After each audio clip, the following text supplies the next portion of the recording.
It is time for Shakespeare's Coffee Break, the daily show where we discuss all that is best in life over coffee. Today's show is brought to you by some wonderful advertisers. Please support the show by supporting them. Henderson's Hearth, classic Celtic cooking for today's modern on-the-go schedule. Go to hendersonshearth.com. Hill Storage and Rigging Company, no job too large or too small. Machinery movers, erectors, and millwrights. Based in Middletown, Pennsylvania. Go to hillrigging.com. 3d2u.org. Let's make the perfect gift together. We're all in this together. Go to 3d2u.org. The Renaissance Stream Guide, your TV guide of Renaissance Festival streamers. Find all of your favorite acts and discover new ones at facebook.com/Renaissance Stream Guide. RenPops.com, Renaissance figures in beautiful pop form, including your friendly neighborhood Shakespeare. Go to RenPops.com. The Daily Brew Journal, a 365-day guided journal. Pick up a good pen, find a comfy chair, your favorite beverage, and start journaling. And Dandy Fork, bits and bobbles for the sharp and snazzy. Use my special code, DeathByFluffyKittens, to save $5 off of your order of $50 or more on accessories such as scarves, reversible venture hoods, and masks. Dandy Fork, they've got you covered. And now, let's start the show.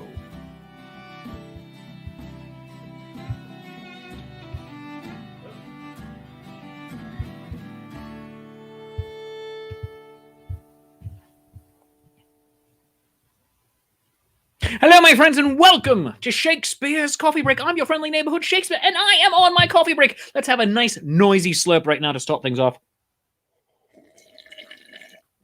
Oh, that's just good internet audio. I don't care who you are. Welcome to the final Shakespeare's Coffee Break of 2020. I mean, 2020 is a dumpster fire of a year. I mean, like, let's admit it. Let's admit it. It all started at daylight savings time.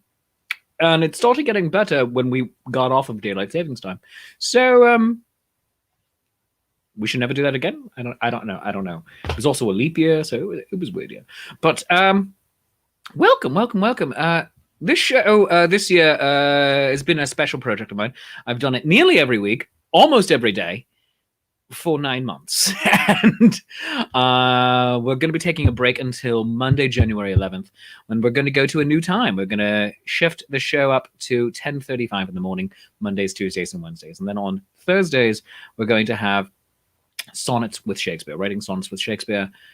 Fridays are going to remain the same. We're going to have a watch party for Shakespeare reviews with Life's Affair on 3 or 5 in the afternoon, and then Shakespeare's Shameless Self-Promotion Happy Hour in the evenings, and then also including some concert series that we're going to be hosting here. So it's going to be a great time. 2021 is, I'm going to call it my 2020 do-over. So I think that's what we're going to do. And I'm just so very happy that you are here with me. So thank you so very much for having gone on this journey with me. Kathy Evans, hello, and thank you so much for watching virtually every day with me. Thank you so very much. Before I start the show proper, I want to actually do all my adverts right now up front.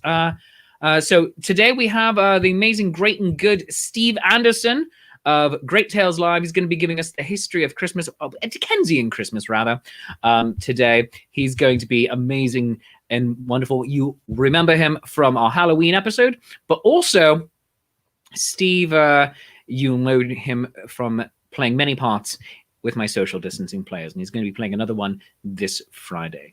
But coming up, but actually before the coming up, just to thank the advertisers right away, the sponsors of the show. Please support the show by supporting the sponsors. Hill Storage and Rigging Company, based in Middletown, Pennsylvania. Enjoy the peace of mind that comes from knowing your equipment is in skilled and experienced hands, with services from our machine movers and erectors in Middletown, PA. Established in 1967, Hill Storage and Rigging Company is a family-owned and operated full-service millwright serving industries in the Mid-Atlantic states and beyond. They're a women-owned small business with hours of operation Monday to Friday, 7 a.m. to 5 p.m. Eastern Time, weekends by appointment only. Call them at 717-944-7676 and visit them at hillrigging.com. Hill Storage and Rigging Company, no job too large or too small. RenPops. Get your favorite Renaissance Festival performers in pop figure form, including the Acrobatrix, Brune, Lynx Kim the Sword Swallower, Aaron Bonk, Music, The Gathering, The Lady Victoria, The Washing Well Wenches, Palo Garbanzo, and me. Yes, you can get me as a Ren Pop. Yes, get your own mini Shakespeare. Prices start around $10, and go to renpops.com in order to get one. Henderson's Hearth, classic Celtic cooking for today's modern on-the-go schedule. Based in Louisiana, Amy, the founder, started it all back in 2012, opened her first shop in 2013, and has been hitting the road ever since. All of her ingredients are grown by her or sourced locally to ensure quality and that your mix will exceed your expectations. You can shop at hendersonshearth.com and visit them on Instagram at Henderson's Hearth. Henderson's Hearth, thank you so very much for being a sponsor of Shakespeare's Coffee Break 2 months in a row. And go check them out. Let them know that Shakespeare sent you. The Daily Brew, a 365-day guided journal. Now, have you ever started a personal journal only to give up because you didn't know what to write about? Or have you ever wanted to keep a journal but didn't know how to start? Well, the Daily Brew journal might be just the thing for you. The authors, all clinical mental health counselors, have painstakingly created a 365-day template for writing about your thoughts and feelings, as well as a nice mix of active hands-on exercises to keep it interesting and help you avoid journal fatigue. Now, I want you to find a comfy chair, grab your favorite hot beverage, a good pen, and start journaling. 3d2u.org, we're all in this together, and they want to work with you to create the perfect gift. Whether it's for yourself, a client, or a loved one, go to 3d2u.org. The Renaissance Stream Guide, it's your TV guide of Renaissance Festival entertainers. They have over, they're your clearinghouse. They have over 50 live streams every week for you to choose. Find out what your favorite Renaissance Festival performers are doing and discover new ones. And go give them a like so you can find out everything about what's happening. Renaissance Stream Guide is on facebook.com/Renaissance Stream Guide. And Dandy Folk, bits and bobbles for the shop and snazzy. They've got you covered with all sorts of accessories, including reversible venture hoods, scarves, masks, and more. And you can use my code DeathByFluffyKittens to save $5 off of your order of $50 or more. Go to dandyfolk.etsy.com. And just thank you, all of our sponsors, for sponsoring the show this year. Really appreciate it. Everyone at home, please support the show by supporting the sponsors. But now we have something fun to do. I'm going to bring in an amazing guest. He is sometimes Mr. Post, sometimes he's Mr. Dickens, sometimes he is Mr. Thaddeus Stevens. But today he is Mr. Stephen G. Anderson and his cat Mandy. Welcome them to the show. Steve Anderson, oh my God! Woo! Oh my God. Oh, you know what? I think we need to go a bit more festive here, Steve, because it is, today is effectively my Christmas show. So boop, let's do that. So here we are. I like the scarf. That's a good scarf. It's a good look on you. Oh. Steve, can you hear me? Yes, I can hear you. I can't see you because, well... My cat just knocked the cord out. For the lights. Got to plug it live theater, folks. So, Steve Anderson, everyone. Steve, what have you got for us today? Well, let me get you in the mood to begin with. There we go. Ha! I fixed it.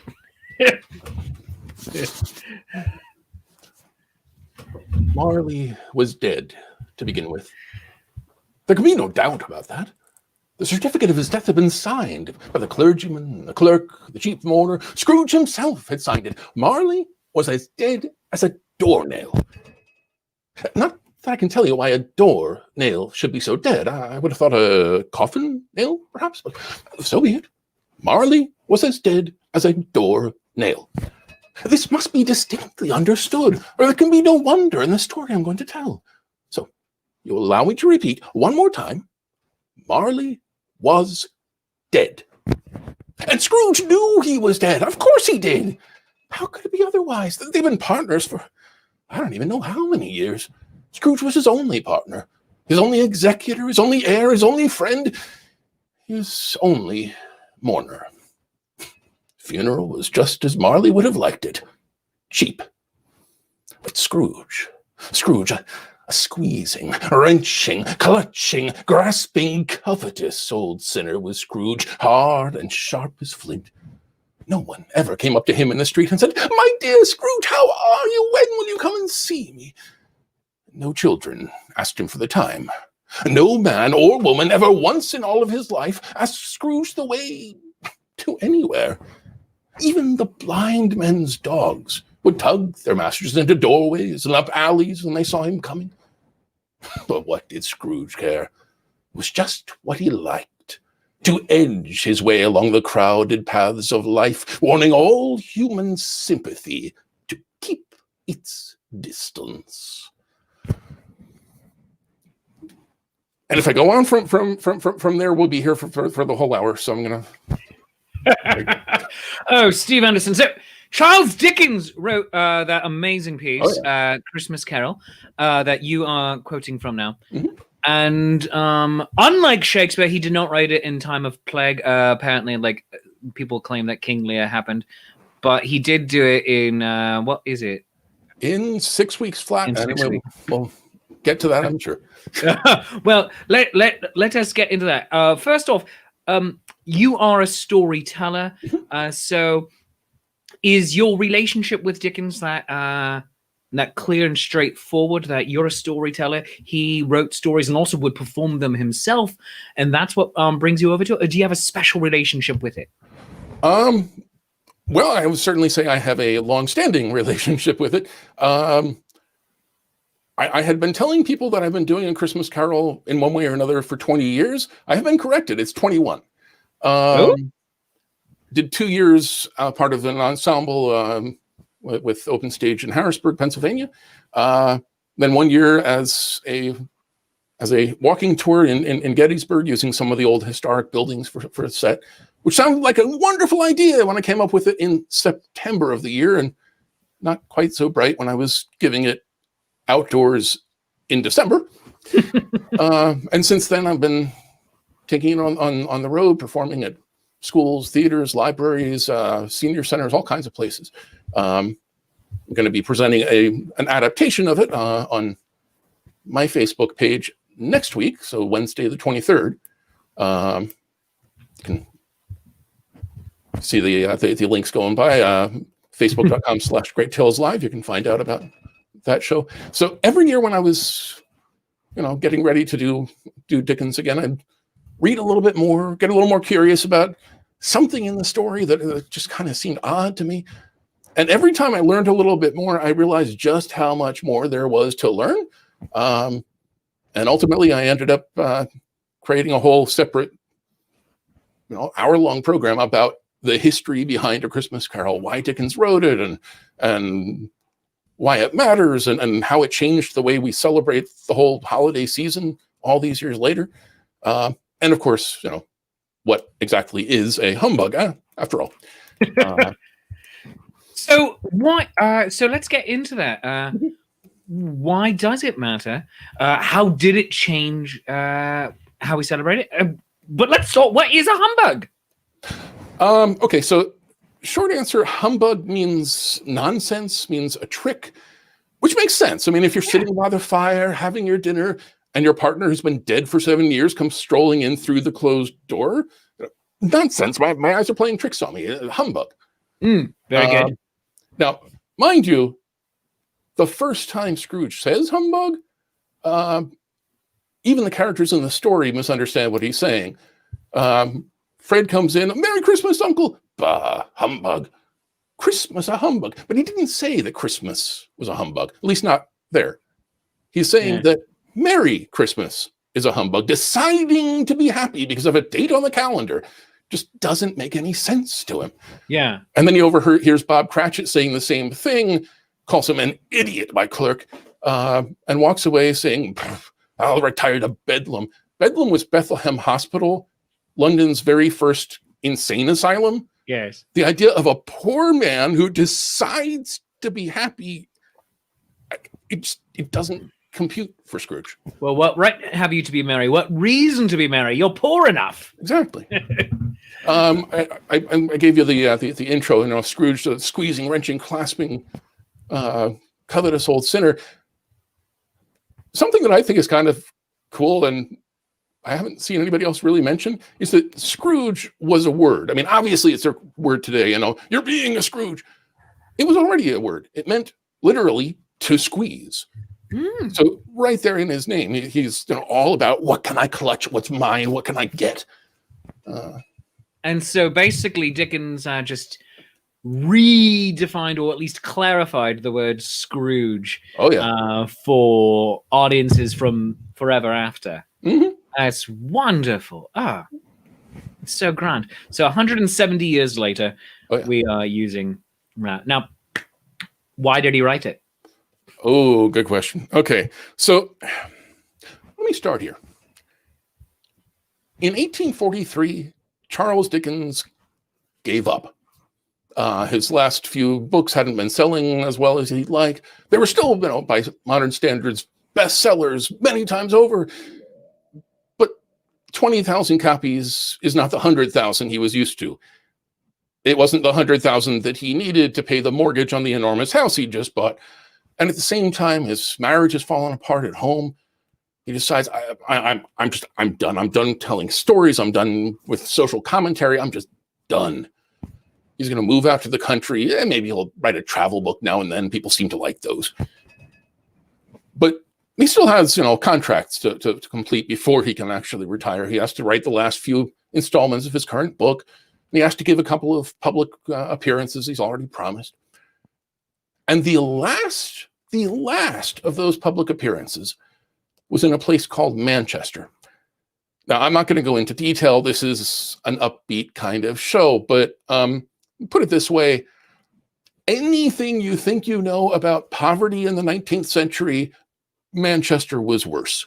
An observer at the time described the city as the entrance to hell. And this is where Dickens is going at the bleakest moment in his entire life.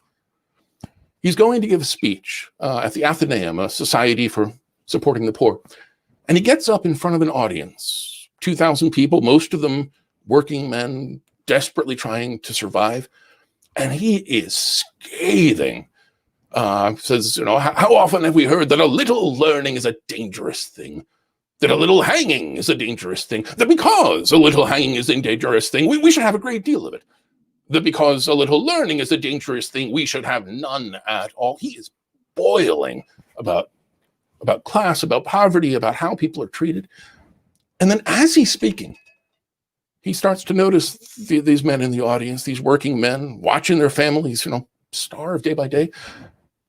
And they're looking up at him. They're not looking up at him with the kind of anger that he's expressing. They're not looking up at him with cynicism. They're looking up at him with these bright eyes, these faces of hope. And he abandons the speech he had prepared. He promises them he's going to carry the vision of those faces with him for the rest of his life. And when he's done for the evening, he goes out for a walk, a long, long walk. He goes back to London. He keeps walking 15, 20 miles a night.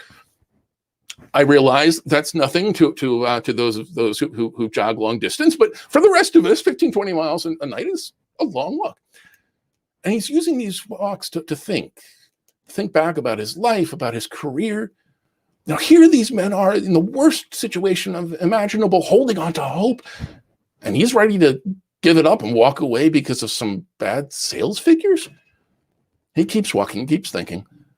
And he has an idea for a story that might get back his passion for telling stories, a story that might bring back, people passionate for his next word, a story that might open people's eyes, get them to notice those in need, like those men in Manchester, maybe do something to help, a story that might plant an idea of peace on earth, of goodwill to each other. And to Dickens, that sounds like Christmas. I know that sounds trite, but at the time, Christmas was not really what we think of it today. It was, you go to church, you go to a dinner party, that's about it. So the idea of reinventing what Christmas meant to people was part of it as well. And so he's excited. He's got this vision. He's got this story. He goes to his publishers, and they said, no. Nobody's written anything like this. We don't know if it's going to sell. And Mr. Dickens, you're not as popular as you used to be. look, maybe we can republish some of your earlier books in a cheaper edition, with a paper cover, perhaps. And Dickens decides if they're not going to help him, he's going to do it all by himself. I should interject here and say there is a reason why people call self-publishing vanity publishing. It's a whole lot of work and not much chance of making a profit. Dickens is not just going to have to write his book, he's going to have it edited and proofread and typeset and printed and bound and hire an illustrator and get it advertised and out into the stores. And he's decided it's a Christmas story, so it's got to be there in time for Christmas. And there's one more thing I didn't mention earlier. That speech in Manchester, before he started writing, before he went to his publishers, before he took all those walks, when he gave that speech, it was already October. Yeah, so he writes A Christmas Carol in 6 weeks flat.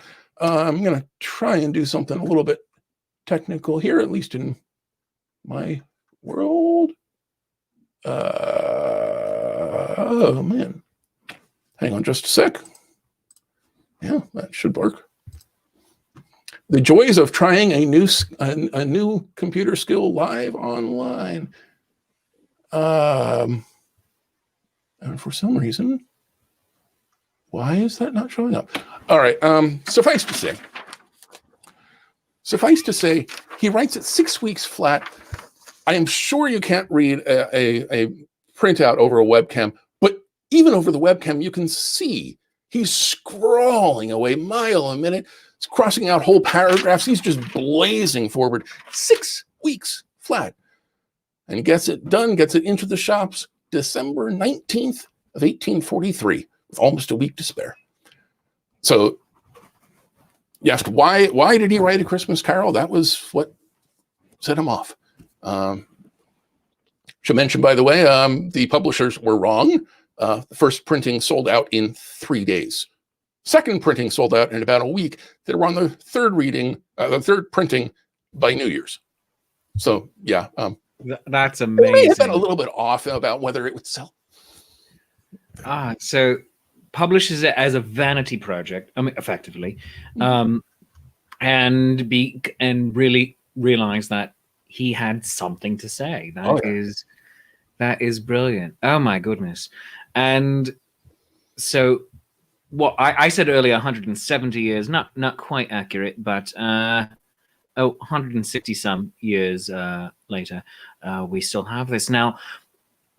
Yeah, I'm not going to do live. Yeah, I'm not going to do all the maths. I didn't pay the maths budget for this month, so we're not going into it. But now, why did it strike such a chord, and why does it continue to strike the chord? And then also, how did it change how the Western world celebrates Christmas forever? I mean, it's a three-part question. It's a lot of area to cover, but I believe I have the right person on the show to rise up to that. Well, okay, so what was the impact? How did it strike people? I will admit there were some people at the time who were not impressed. Said, you left Christ out of your Christmas story, and what are you doing? What kind of thing is this? Most people, though, absolutely loved it. It certainly got Dickens's creative juices flowing again. He had been ready to give up. He dives back into his writing. Ultimately writes a total of 20 novels. 20 novels, not a single one of which has ever gone out of print since then. It launches his second career touring and giving public readings. As a touring artist yourself, you may appreciate this. The first time he gave a paid professional tour, he gave 87 readings in 40 cities across Europe. His sister-in-law came with him. Like I said, his marriage was falling apart. His sister-in-law came with him, and she writes on the last page of her itinerary, "The end, thank God." Any of us who've ever been on tour can relate. The next year, he gives 125 readings. And that ultimately brings him back to the United States for his second visit, where he is a huge hit. People lining up around the block to come and see him do his readings, usually including at least part of A Christmas Carol. Everybody wants to come. Congressmen come, senators, justices of the Supreme Court, Mark Twain on his first date with his future wife. Everybody is coming. Just to give you an idea, there's a wonderful illustration from one of the newspapers of the time of people lining up outside the theater to get their tickets. And there's a guy in the middle of this picture with his arm up in the air, waving 2 little slips of paper. And you look at that picture and you think, okay, so if I was going to a concert, if I was going to a football game and I saw somebody out front standing there, waving their arm in the air, yeah, they're a scalper. And yeah, there were scalpers in 1867. There were people who sold their tickets for $25, which doesn't seem like a lot, but in our money, that's about $500 today. Somehow it cost even more to buy somebody's place in line. So yeah, it jump-started his career, launched his reading career, got people coming back in droves. But like I say, he had other hopes as well. He was trying to create this sense of goodwill. And it certainly seems, at least anecdotally, like that worked. There's one account after another of a factory owner who went to see one of the readings and came home and announced he was going to be closed on Christmas Day so his workers could celebrate with their families. And I said he impacted how we celebrate the holidays. Let me put it this way. In the early 1800s, Christmas, aside from the church part, Christmas was, a dinner party. It was for grown-ups. But he gives us Tiny Tim. He gives us young Scrooge. He gives us the boy at Scrooge's door singing A Christmas Carol. And suddenly Christmas becomes a family thing. Today, it's hard to imagine anybody who would argue with the idea that, Christmas is for the children. It was very specifically fancy, posh, upper-crust dinner parties.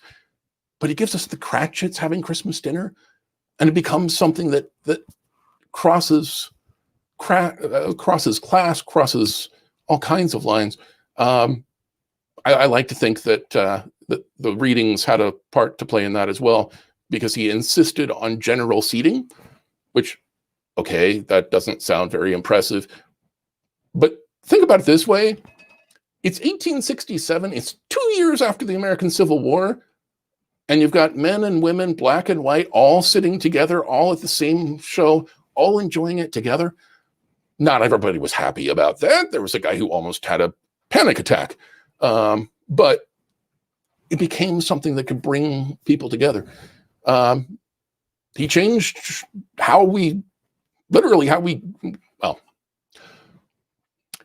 he changed how people often greet each other. I mean, we say, Happy Thanksgiving, Happy New Year, Happy Independence Day. But Scrooge's nephew comes bustling into his shop, Merry Christmas, Uncle. And Merry Christmas becomes the thing. Today, some people will fight about that. I'm not getting into that today. The thing that boggles my mind is he actually changed the menu for Christmas. Because in the early 1800s, the traditional Christmas dinner in England was goose, sometimes beef. But Scrooge wakes up on Christmas morning and bam, the first thing he does is he buys a turkey for Bob Cratchit. Turkey becomes the thing.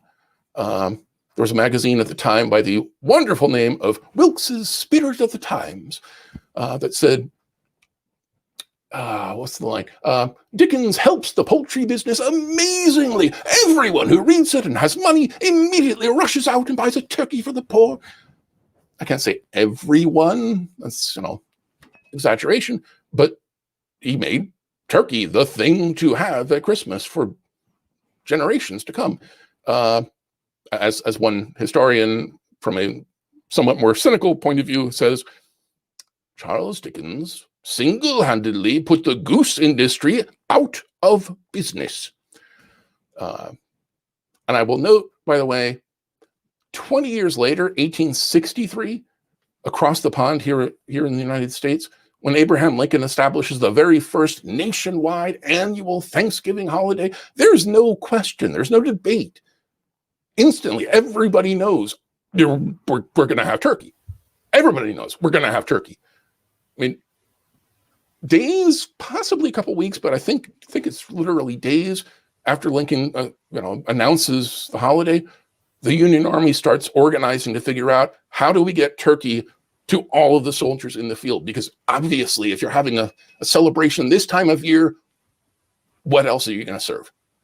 And I know it kind of feels like I might be making a mountain out of a molehill, overstating. You can't possibly have had that much of an impact. But there's a line that sticks with me. When Dickens died in 1870, there was a reporter who went out into the street in London and asked people in the street, what do you think of Mr. Dickens? What do you think about his passing? And there was a girl selling fruits and vegetables from a stand in London who looked at him and said, Dickens is dead? Then, well, Father Christmas died too. Couldn't imagine Christmas without Dickens. I think that's amazing. Oh, that is amazing. The impact on what we eat, that's insane. Also, obviously I've done it as in my life. I've gone to the very posh Christmas Day parties. For the upper crust. Obviously, who hasn't? Come on. No, but because I'm deep in character. But oh man, I would genuinely love to go to one like Fred has, though. Yeah. Of let's play yes and no. Oh goodness! Now, before if it helps at all, in Mr. Shakespeare's time, Christmas was not what it was in the early 1800s. No. It was raunchy. It was bawdy. It was Yeah, you have Topsy Turvy Day and you have Twelfth Night, and it's closer to the Feast of Roman Saturnalia than anything else. But I have to ask you, before we continue on, for cinematic Christmas carols, which one is your favorite?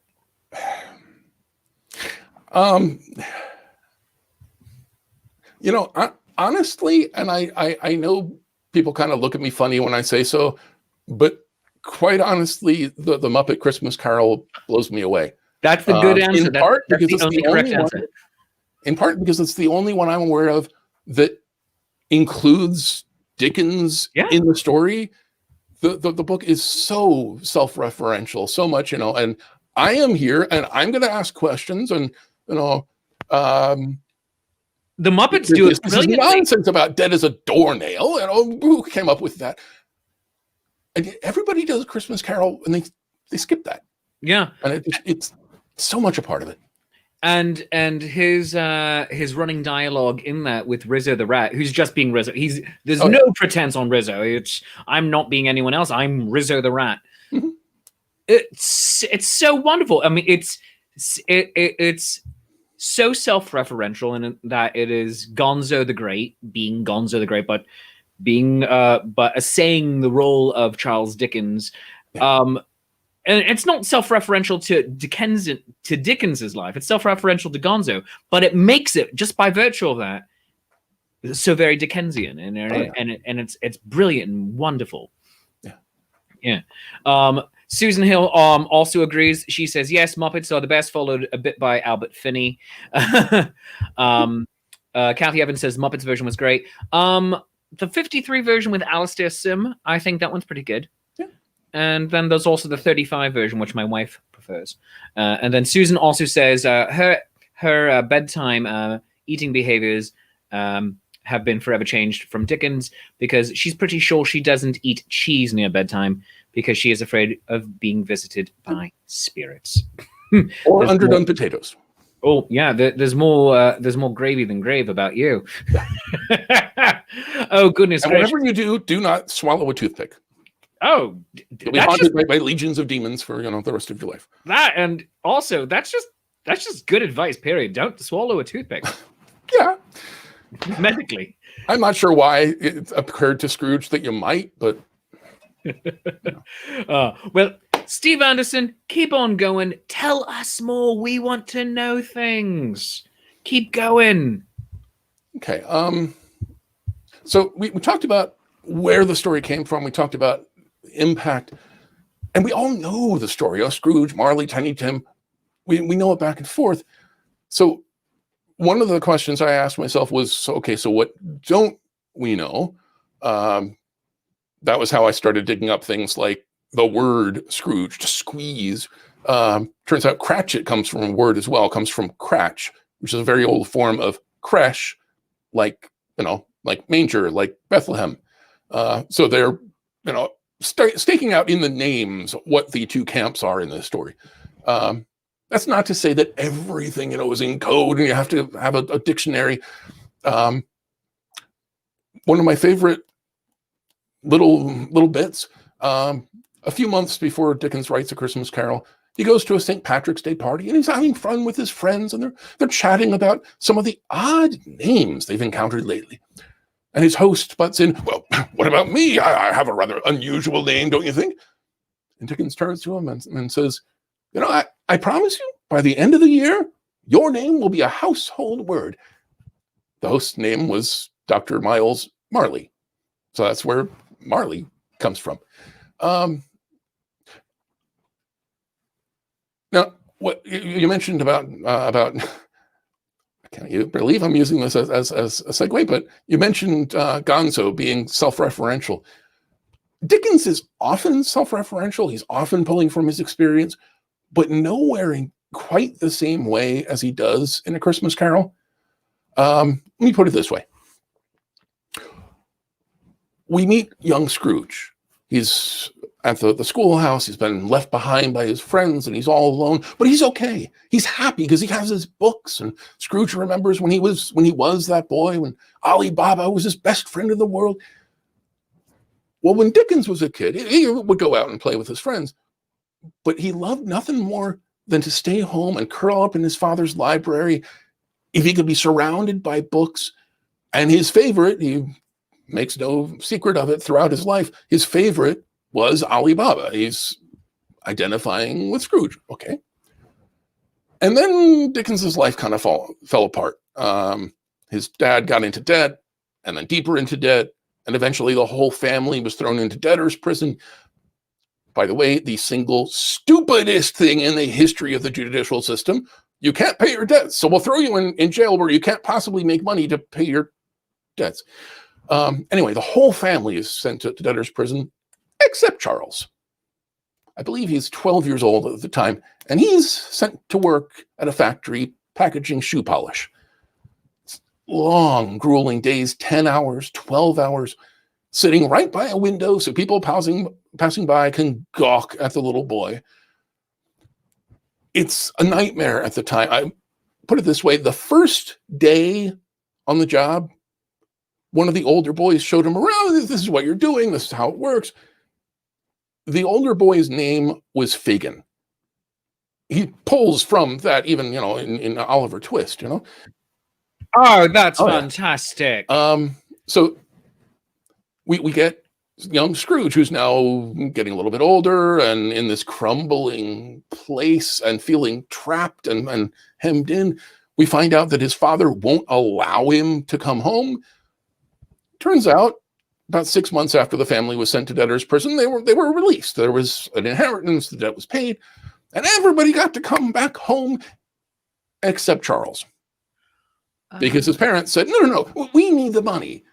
And so he was trapped at this factory. He had nightmares about it his entire life, this crumbling place. And you can imagine, why he might wish that maybe somebody would come and say, father is kinder than he used to be. He says you can come home. You can imagine why he might hope that, that might be, Dickens's older sister, Francine, for instance. Francine, commonly called Fanny. You may notice Scrooge's sister who comes to rescue him is named Little Fan. It's right there in the names. Dickens is very much aware, I'm pulling from my own personal history here. But not just for Scrooge. not just for Scrooge. At one point in Dickens's childhood, his father was a clerk for the Royal Navy, and they lived in a ramshackle little house, only 4 rooms in Camden Town, part of England, with his 6 kids, and including Dickens's youngest brother, Frederick, sickly little thing. Scrooge goes to see his clerk, Bob Cratchit, who lives in a ramshackle little house of 4 rooms in Camden Town with his 6 kids, including sickly little tiny Tim. And I'll mention, I talked earlier about the handwritten manuscript. In the handwritten manuscript, Tiny Tim is not called Tiny Tim. He's called Little Fred. So Dickens is just as aware that, this is coming from my childhood too, and using the names. So I've got roots as Scrooge. I've got roots as Cratchit. It's not just a story about Scrooge needing to change. It's about Dickens looking and saying, I could have gone either way. We could have chosen to be happy, but instead, my father was reaching, grasping, clutching, Scrooging. And so he got himself into debt and ruined our lives. And here I am, I'm a grown up, and again, I'm giving up on making a difference in the world because of some bad book sales. I've turned out kind of the same way. So Scrooge needs to change. Dickens needs to change as well. And he's kind of working that out as he's telling the story. One thing that I found absolutely astonishing, there are lines in A Christmas Carol that don't really make sense unless you realize that Dickens is talking about himself. One of my favorite weird lines, I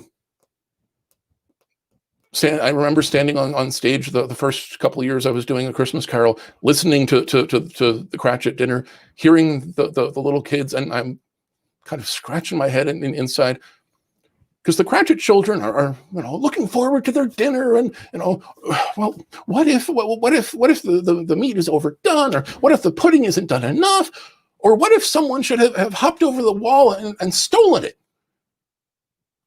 Who in the world would ever even think to worry somebody's going to jump over my wall and steal my dinner?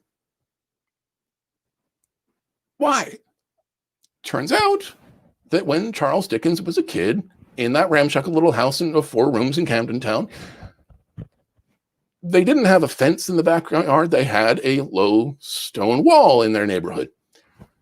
And all the houses in the neighborhood had, the old-fashioned 19th century outdoor backyard ovens. And there really was a crime wave where somebody would hop over your wall and steal your food out of the oven.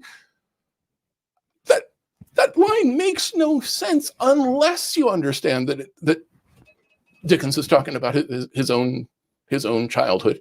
I don't know. I just. So I guess my point being just, he is very much aware and open with the audience, if they've been paying attention to his other work. Very much open with the audience. This is about me as well as Scrooge. I adore the idea now of a Charles Dickens cinematic universe, of where we treat it just like the Marvel Cinematic Universe. So we'll call this the DCU, although that name has already been taken. The Dickens Cinematic, the DLU, the Dickens Literary Universe, wherein Fagin and Oliver Twist are also like sideline characters in the Christmas Carol. Like maybe Artful Dodger is the one stealing the goose from the Cratchits. I love it. Oh my gosh, Steve, this is brilliant and wonderful, and I'm going to have to impose upon you slightly. We talked about this a little bit beforehand, but I'm not sure how much you want to go in. So this Friday, you are going to be saying the role of Ebenezer Scrooge as we do a Christmas Carol with my Oh, goodness gracious. There we go. There we are. With the social distancing players and the Zenith players, we're doing the cross promotion. It's going to be a benefit reading for the Liberty Housing Development Corporation, which provides affordable housing for the elderly and disabled. Now, as long as they're not ramshackle little houses of 4 rooms. You know. No. This is like really good stuff too. Like, yeah, I mean, although you know what, maybe we can make it ramshackle. I don't know. It's Philly. Things happen. I've heard bad things happen in Philadelphia. So, but you're going to be Ebenezer Scrooge for us then, and you're also doing your one-man Christmas Carol on Wednesday the 23rd, as you said. What time is that going to be, by the way? 7 o'clock Eastern. So, very good, and which makes it easy. I mean, I believe your Hamlet special is at 7. Zenith is at 7. Yeah. It's a good start time. That if you're in Europe, it's the middle of the night, but you can still be up. You're on the West Coast, it's in the afternoon. It's great. So you're going to be doing that, and you're doing all the roles. You're being Patrick Stewart for this. You're being everybody. I would not presume, but you know, I get the reference. Yes. Yeah. And so, could you give us some Christmas Carol? Your favorite bits right now. Sure. Give me just a second. Nothing like imposing upon the guest and saying, "Hey, dance for me, monkey, dance." Yep. It's one of my favorite parts of having my own show. I learned a long time ago, you need some water before you try to do Scrooge or bad things happen. Oh, yeah, absolutely. Bah, humbug. So going real quick into the Muppets Christmas Carol, is Michael Caine your favorite Scrooge? I'm gonna have to think about that. All right, yeah, we'll get back to that. I think all the Scrooges have things to recommend them. Oh yeah. All right, so okay, doing. Go ahead. I was just going to introduce doing a little bit of a Christmas Carol. Mr. Stephen G. Is it Gary? Stephen no. Gary Anderson? George? Nope. Gerhard? Jeffrey? No. Gertrude? No. Gesundheit? Nope. Stephen G. Anderson. I'm going to have to figure this one out. All right. Stephen Guy Anderson. Okay. So we left off at the end of the introduction. So seems kind of appropriate to pick up there. And so, once upon a time, of all the good days of the year, it was Christmas Eve, and old Scrooge sat busy in his counting house. The clocks had only just rung 3, but it was dark already. Hadn't been light all day. The fog came pouring in at every crack and keyhole. It was so thick that the houses just across the way were nothing but phantoms. Scrooge sat with the door of his office wide open so he could keep an eye on his clerk, hard at work in the outer office, copying letters. Scrooge had a very small fire in his room. The clerk's fire was so small, it looked like only a single coal. But he couldn't get more, because Scrooge kept a coal in his own room. And no sooner would the clerk come in with his shovel then Scrooge was sent him back again with a scowl. So the clerk tried to warm himself over the flame of his candle and failed. "Merry Christmas, Uncle! God save you," was Scrooge's nephew Fred, who came bounding into the shop, cheeks all aglow, looking ruddy and handsome as ever. "Merry Christmas, Uncle," he said again. "Bah," said Scrooge. "Humbug. Christmas a humbug, Uncle. You don't mean that." "I do. What's Christmas time to you but a time for paying bills without money?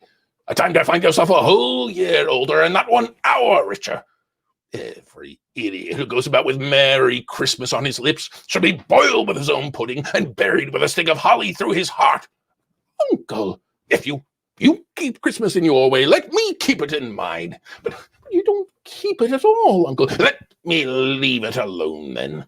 Much good may it do you. Much good it has ever done you. I will admit, Uncle, I have never had a profit from Christmas, but But I believe that it is a good time, a time when men and women open their hearts and think of those about them as truly their equals, not another race of creatures altogether. And therefore, uncle, though it has never put a scrap of gold or silver in my pocket, I believe Christmas has done me good, that it will do me good, and I say God bless it. At this, the clerk applauded, faltered, poked at his fire. It went out. "Let me hear one more sound from you," said Scrooge, "and you'll keep your Christmas by losing your employment. You're a very powerful speaker, sir," he added to Fred. "It's a wonder you don't run for Parliament. Uncle, don't be angry. Come, dine with us tomorrow, Uncle." "I'll see you," said Scrooge. And for a moment, Fred began to have some hope. And then Scrooge finished the thought. "I'll see you in hell first. Uncle, good afternoon to you." "Uncle, I have tried in the spirit of Christmas, and I will keep my Christmas spirit to the last. So a Merry Christmas, Uncle. Good afternoon. And a Happy New Year to you, too. Good afternoon." As Fred went out, he paused to wish the clerk a Merry Christmas as well. And as cold as that clerk was, he was warmer inside than Scrooge, for he wished Fred a Merry Christmas as well. "There's another idiot, my clerk," said Scrooge. 15 shillings a week with a wife and family to support, talking about a Merry Christmas. I'm retired of Bedlam. As Fred went out, 2 other gentlemen came in. Portly, rotund gentlemen who sidled up to the desk. One consulted a book. "Scrooge and Marley's," he read. "Have I the pleasure of addressing Mr. Scrooge or Mr. Marley?" "Mr. Marley has been dead for 7 years," said Scrooge. "He died 7 years ago, this very night, in fact. Well, we have no doubt his generosity is well reflected in his surviving partner." At this word, generosity, Scrooge scowled again. "At this festive time of year," said the man, "it seems only appropriate to think of those in need. Many thousands are homeless this holiday season, sir. Many hundreds of thousands are in want." "Are there no prisons?" "Plenty of prisons. And the workhouses are still in operation?" They are. I wish I could say they were not." "Well, they cost enough. Those who are badly off may go there." But many can't go there, sir. Many would rather die." "If they would rather die, then they had better do it and decrease the surplus population." The gentleman faltered. His partner made one more attempt. A few of us are taking up a collection, sir, to buy the poor some meat and drink and means of warmth. What may we put you down for, sir?" "Nothing," said Scrooge. "Oh, you mean you wish to be anonymous?" I wish to be left alone. It's enough for a man to take care of his own business without worrying himself about other people's. Mine occupies me constantly. I suggest you mind your own. Good afternoon to you." And out they went. The fog grew thicker and thicker, the cold ever more intense. And yet people ran out into the street, crying, "Merry Christmas! Merry Christmas!" to one another. One little boy was so overwhelmed with the Christmas spirit, he actually dared to come up to Scrooge's own door. "God rest ye merry gentlemen, let nothing you dismay." Scrooge grabbed his ruler. The boy fled in terror. At last, closing time came. The clerk stood trembling before Scrooge. "You'll want the whole day off tomorrow, I suppose." "If quite convenient, sir." "It's not convenient. It's not fair, either. If I was to dock you 1/2 crown for it, you'd find yourself abused, I'm sure. You don't think me abused when I pay you a whole day's wages for no work." "It's only once a year, sir. It's Christmas." "Christmas. Poor excuse for picking a man's pocket every 25th of December. Still, I suppose you must have the whole day. You be here all the earlier next morning." The clerk promised that he would, and Scrooge stalked off into the night. And we'll cut there because otherwise we get into Marley, and it's a whole other thing. Oh, that is absolutely wonderful.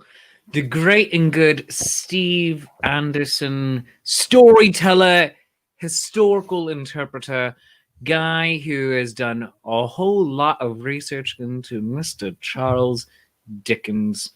He has his one-man Christmas Carol next Wednesday night, December 23rd, 7 p.m. Eastern Time, facebook.com/Great Tales Live. Also, I would consider it a personal favor, everyone who is watching, if you were to buy him a cup of cheer, a cup of wassail, if you will, by going to coffee.com, ko-fi.com/Great Tales Live. And also go give Great Tales Live some love on Facebook, facebook.com/Great Tales Live, and find more about how to book him for your events, for your classrooms, virtually, and then eventually otherwise at greattaleslive.com. He is the great and good Steve Anderson. Steve, thank you so very much for being with me here on the show today. You are a mensch. You are a genuine delight. And we're going to have you on just a whole lot in the new year. And I'd say until I see you again, but I'm going to see you on Friday night when we do Christmas Carol together. Thank you for having me back. Folks, please don't forget the Hamlet Christmas special tonight at 7. You're doing my ads for me. Thank you. And A Christmas Carol with the Social Distancing players and the Zenith players on Friday. Oh goodness! I mean, I love you. You're just doing all my ads for me. Thank you. I love it. I don't even need to do my show anymore. This is great. I can just. Well, I figure if you're promoting me, I can at least return the favor. Oh well, people are absolutely loving you, Steve. Jacqueline Casey said amazing. Kathy Evans saying this is a great treat. The story never grows old. Thank you for sharing the information. Absolutely. And you're just making Stephanie envious and jealous for playing all the parts as well. So friends, that is Shakespeare's coffee break, the final one for 2020. Oh my gosh! So this show will be back on Monday, January 11th at 10:35 a.m. So 10:35 in the morning is Eastern time is a pretty good time to have a coffee break. In fact, let's have one last noisy slurp right now. Good internet audio. I don't care who you are. Stephen says he wishes he could see the show tonight, but he's gonna be doing the Nat 21 Adventures Grand Saints game. That's okay, Stephen. It's gonna live on the internet for forever. So speaking of, let us tell you about some upcoming events. So we have the Hamlet Christmas special tonight at 7:05 p.m. That is with my social distancing players. And the social distancing players is a project I started at the beginning of the Corona apocalypse to help keep professional performers gainfully employed. We have 4 other professional performers in the show other than myself. We have Carl Canella II as Horatio. We have Jasmine Leilani Kyle. We have Melanie C.H. Barber as Ophelia. And we have Ezekiel Jackson of the Lords of Adventure as Hamlet. And you can support that Indiegogo campaign for tonight's show by going to igg.me/@/Hamlet Christmas Special, or rather Xmas Special. We still have some parts that you can play in the show available. Those are $50 a piece. If you want just a signed copy of the script, that's $30. If you want to join us for the after party, that is a $10 donation. And just please spread it far and wide. But most importantly, please watch the show tonight. Family friendly, of course. Hamlet will be discovering the true meaning of Festivus. And then tomorrow morning at 10:35, the final Writing Sonnets with Shakespeare of the year is going to be on. That is going to be right here, of course, on Facebook and YouTube. And it's just a nice project with you, the audience, and me, your friendly neighborhood Shakespeare. We write a sonnet together. The next one will be, of course, in 2021. And then, let's see, Shakespeare Reviews on Friday at 3:05 in the afternoon. We're going to have a watch party. Andrew McKee, the Irish Bard from Life's Affair, and we're going to have a watch party on my Facebook channel, facebook.com/Shakespeare Approves. We will be having a Christmas special and talking about some of our favorite Christmas movies. Friday evening. Shameless Shakespeare is, Shameless Shakespeare. I am kind of shameless. That's true, I guess. Shakespeare's Shameless Self-Promotion Happy Hour. Again, the final one of 2020. This is a week of finales. Lots of season finales I'm involved with right now. Where we sit around, we toast each other, we talk about our upcoming projects, featuring music from the Foxy Bard and Drunken Disorderly this Friday night at 5:35 p.m. Eastern Time. It's going to be the post-Hanukkah blowout show. It's going to be fantastic. And then Friday night, right after that at 7:05 p.m., A Christmas Carol, starring the great and good Stephen G. Anderson. Stephen Guthrie Anderson. He's not telling me. He's not doing it. He refuses.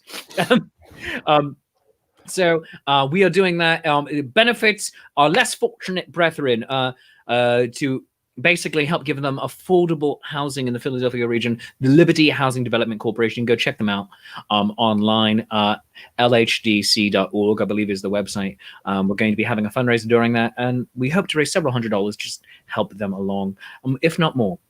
Just to truly make this a happy holiday for as many people as we can. You can watch that show on my Facebook channel, facebook.com/Shakespeare Approves, my YouTube channel, Shakespeare Approves, and also Zenith Players Facebook page. And A Murder at Cloudhaven Chateau, Saturday, December 19th at 7 p.m. Eastern Time. That is the New Jersey Renaissance Fair murder mystery event starring Paolo Garbanzo as the dead guy. Roger Awesome, Lord of Adventure, 3 Lords of Adventure are going to be in that show, as well as 2 Chaste Treasures and a Shakespeare. So it's going to be fantastic. None of us are playing ourselves. It's going to be a great time. Get your tickets at njrenfair.com. That is a 7 p.m. show. And if you're not going to be able to join us for that, join me for the Santa-geddon over on Digital Ren Fair. It's all the Santas, including someone who sounds a lot like me. I don't know. It's a bit weird. It's going to be a good time. And then, of course, the final Nat 21 Adventures of the season is going to be next Tuesday at 8 p.m. The campaign 4 finale for 2020. And then we'll have the holiday wrap-up the Sunday after that. And then Shakespeare's New Year's Shake and Eve, my great big Zoom party where we're zooming into 2021 with Chaste Treasure, Lady Prudence, the court composer, Andrew McKee, the Irish bard, Shelley Buttons, Drunken Disorderly, the Langers Ball, and Paolo Garbanzo as himself.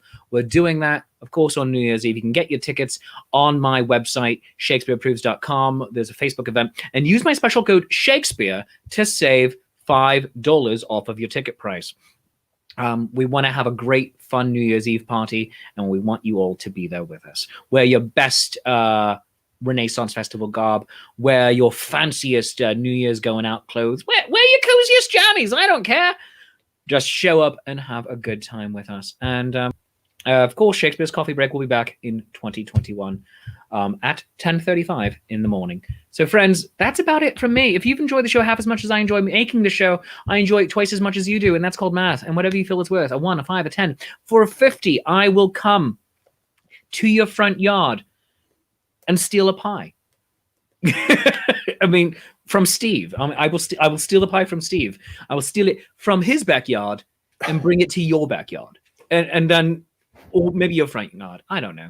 But in the pot holder, it's got to come straight out of the oven. That's right. Throw it into my hat. And by hat, I mean coffee.com/Shakespeare, ko-fi.com/Shakespeare. And also, while you're sending around some holiday cheer, send some to Steve Anderson at coffee.com/Great Tales Live. And also consider becoming a Patreon of the arts at patreon.com/Shakespeare. All of the tiers right now, $3 through $30, get the same rewards right now, because I want everyone, regardless of how tight money is, to have the same silliness and funny. And you are all supporting me greatly through this endeavor, and you're making this life possible, even during the Corona apocalypse.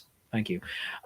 For everyone, if I don't see you at any of the upcoming events, tonight for Hamlet, tomorrow for writing, Friday for the happy hour, or for the Christmas Carol, Saturday for the murder mystery, Tuesday for Nat 21, or New Year's Eve, I hope you have a safe and happy and healthy holiday season. We're in the middle of blessed Hanukkah right now. It is the festival of lights. Instead of one day of presents, we have 8 crazy nights, except that if you were remotely raised Jewish, you know that is largely a lie. You get socks and school supplies.